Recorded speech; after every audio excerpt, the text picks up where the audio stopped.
घंटे की बहस के बाद आखिरकार वक्फ संशोधन बिल लोकसभा में पास हो गया। अब ये बिल राज्यसभा में पेश किया जा रहा है और पास किया जाएगा। वक्फ संशोधन बिल के तहत अब वक्फ की संपत्ति के मैनेजमेंट और रेगुलेशन में कई बदलाव हुए हैं। इस बिल के तहत अब वक्फ की संपत्तियों के प्रबंधन पर सरकारी निगरानी रहेगी और ये बिल पारदर्शिता बढ़ाने पर जोर देगा। हालांकि बिल के कानून बन जाने के बाद भी मुसलमान वक्फ बना सकेंगे, लेकिन सख्त नियम और शर्तों के साथ। तो चलिए आज इस वीडियो में समझते हैं कि इस बिल के कानून बन जाते ही मुसलमान क्या कर पाएंगे और क्या नहीं कर पाएंगे, और इस बिल से मुसलमान समुदाय के लोगों पर क्या असर पड़ेगा।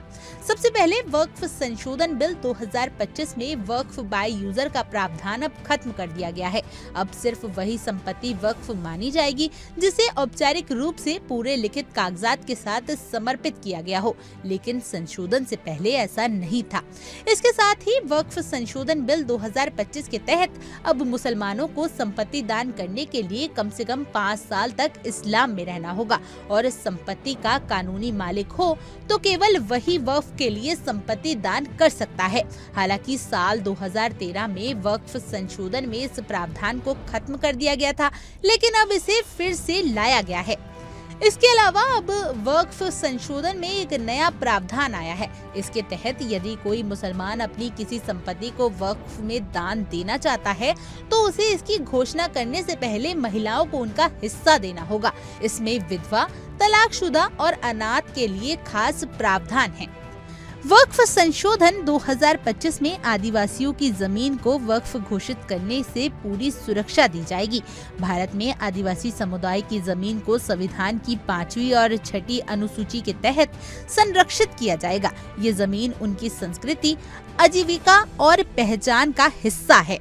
इसके अलावा वक्फ संशोधन बिल 2025 में पुराने कानून की धारा 40 को हटाने का प्रस्ताव एक बड़ा बदलाव है।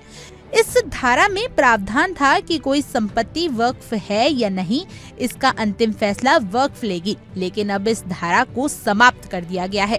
वक्फ संशोधन के बाद अब जिला कलेक्टर को वक्फ संपत्तियों के प्रबंधन और विवादों के निपटारे में अहम अधिकार भी दिए जाएंगे।